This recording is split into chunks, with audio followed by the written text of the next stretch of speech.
So my dear student, আমি এতিয়া nucleophilic substitution nucleophilic আৰু ইলেক্ট্ৰোফিলিক আমি সাবস্টিটিউশন ৰিয়াকশ্যন ডিছকাছ কৰি আছোঁ নহয় জানো। চ' SN1 আৰু SN2 ৰিয়াকশ্যনৰ এই চাৰ্টখন মই নকওঁ আৰু নহয় জানো, এইখিনি তোমালোকে জানাই বাৰু। নতুন বস্তুখিনি আমি অলপ বেছি গুৰুত্ব দিওঁ, এইটো তোমালোকে আগতে পোৱা নাই। চ' লেট আছ ডিছকাছ দিছ। চ' ইয়াতে কি কৈছে যে nucleophilic substitution with complete retention, ইয়াৰ কাৰণে এটা ভেৰি স্পেচিয়েল ৰিয়েকশ্যনক লৈ এই কথাটো ডিছকাছ কৰা হয়, only taking this particular example. Okay, so' the typical reaction বুলি কৈছে। চ' দিছ টিপিকেল ৰিয়েকশ্যন দেখিছা, এচিমেট্ৰিক কাৰ্বন হয়নে, টিপিকেল এইটো গোটেইকেইটা OH replace by Cl with thionyl chloride. এতিয়া কৈছে যে ৰিয়েকশ্যন আমি কি দেখিছোঁ, এইটো ৰিয়েকশ্যন মতে কি হ'ব লাগে, SN2 হ'ব লাগে আৰু কনফিগাৰেশ্যনটো ইনভাৰ্চ হৈ যাব লাগে। ইনভাৰ্চ কনফিগাৰেশ্যন আমাৰ এজ পাৰ থিয়ৰিটিকেল হয়, কিন্তু একচুৱেলি সেইটো নহয়। ৰিয়েকশ্যনটো এই পাৰ্টিকুলাৰ ৰিয়েকশ্যনটোৰ কাৰণে ৰিয়েকশ্যন SN2 হয়, মেকানিজিম SN2 হয়, and this is the explanation. এক্সপ্লেনেশ্যনটো কি দিছে এতিয়া চাবা হওক তোমালোকে। ইয়াতে এইটো আমাৰ থায়নিল ক্লৰাইড, তো ক্ল'ৰ'ছালফাইড কম্পাউণ্ড ফৰ্ম হয়। আৰু তাৰপিছত কৈছে যে true intermediate form, and this true intermediate can be isolated under mild condition.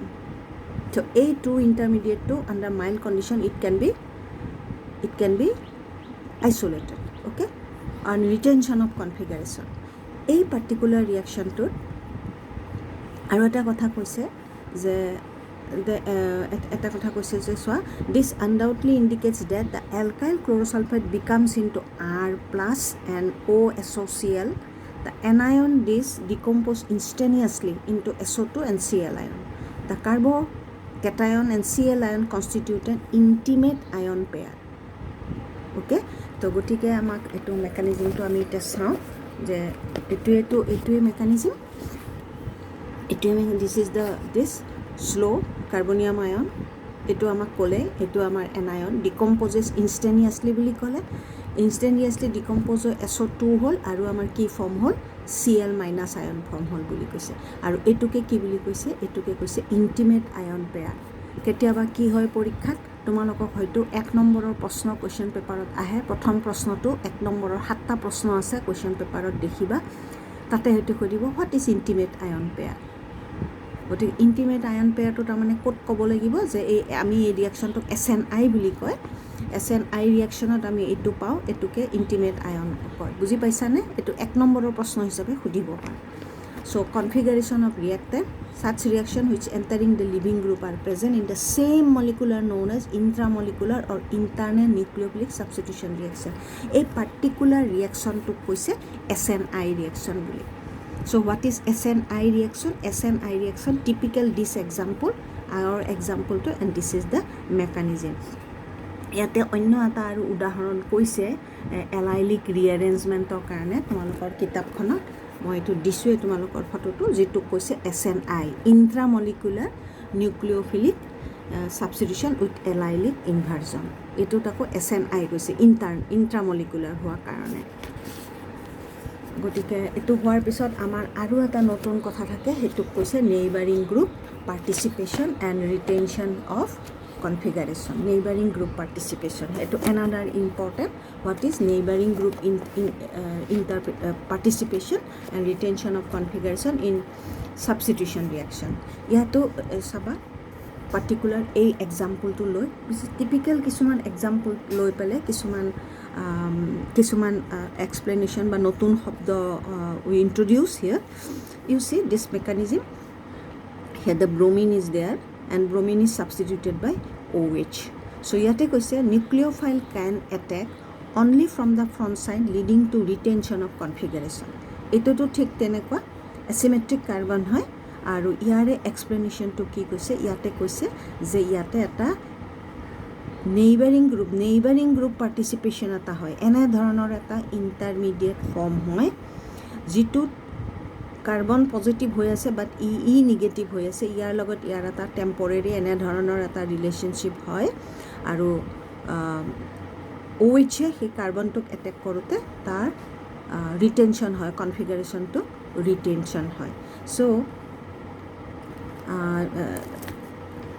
চ' ইয়াতে আৰু কথা কৈছে যে neighbouring group effects have also' observe with atoms of other than oxygen sulphur and nitrogen তাৰমানে এইকেইটো বস্তু অক্সিজেন নহয় নাইট্ৰজেন আৰু ছালফাৰ হ'লেও আমি এই পাৰ্টিকুলাৰ এক্সামটো নেইবাৰিং গ্ৰুপ পাৰ্টিচিপেশ্যনটো আমি দেখিবলৈ পাওঁ ঠিক আছে what is neighbouring group participation এইটোও সোধে চাম typical example in nucleophilic substitution reaction this neighboring group participation we observe ঠিক আছে তাৰপিছত আহোঁ আমি aromatic substitution হলে aromatic substitution তোমালোকে হাই সেকেন্ডাৰী ফাৰ্ষ্ট ইয়াৰ বা সেকেন্ড ইয়াৰত কিছু পঢ়ি আহিলে so aromatic substitution different type of aromatic substitution possible three mechanism free radical হ'ব পাৰে electrophilic and nucleophilic ইয়াৰে মেইন আমাৰ aromaticত মেইন আমাৰ aromatic substitution reactions are electrophilic substitution reaction so this is the typical general mechanism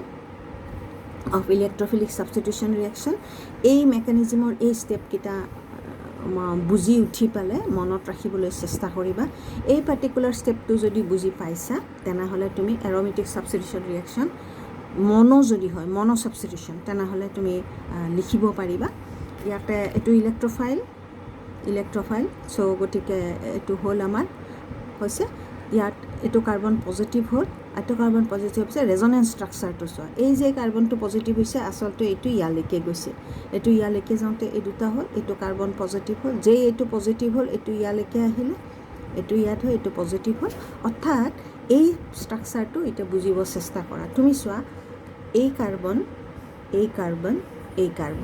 অৰ্থাৎ এইটোৰ পৰা এইটো কাৰ্বনলৈ এই গোটেইখিনি বস্তু কি হৈ আছে পজিটিভ চাৰ্জটো স্প্ৰেড হৈ আছে সেই কাৰণে ইয়াক এনে ধৰণে ৰিপ্ৰেজেন্ট কৰা হয় আৰু এই কিতাপ কৈছে resonance hybrid it is this resonance hybrid is equivalent to this এই বস্তুটো নিশ্চয় বুজি পালা হয় তাৰ পিছৰ ষ্টেপটো সহজ পিছৰ ষ্টেপটো ফাৰ্ষ্ট বুলি কৈছে নিউক্লিওফাইলটোৱে এইটো ষ্ট্ৰাকচাৰৰ লগত নিউক্লিওফাইল দিব সো আমাৰ প্ৰডাক্ট হল ইয়াতে নতুন দুটা টাৰ্মৰ অৱতাৰণা কৰিছে introduce two new term sigma complex and pi complex in electrophilic aromatic substitution so this is our benzene this is এই যে ফাৰ্ষ্ট আৰম্ভণিতে ইলেক্ট্ৰোফাইলটোৱে বেনজিনৰ যি ইলেক্ট্ৰন আছে আমি জানো যে তাৰ ডিলোকেলাইজড ইলেক্ট্ৰন আছে 6 পাই ইলেক্ট্ৰন আছে সো ইট ইজ এ ইয়াৰ ইনফ্লুয়েন্সলে আহি যেটো এটা টেম্পৰেৰী এটা সিচুৱেচন হ'ব যে electrophile is now combining substituting or it is under influence of this then that is called pi complex and aru je eimatro ami je likhilu structure to that is a koise sigma complex so what is pi complex and what is sigma complex okay tar pisot ami বেলেগ আমাৰ orientation influence খিনি চাব লাগিব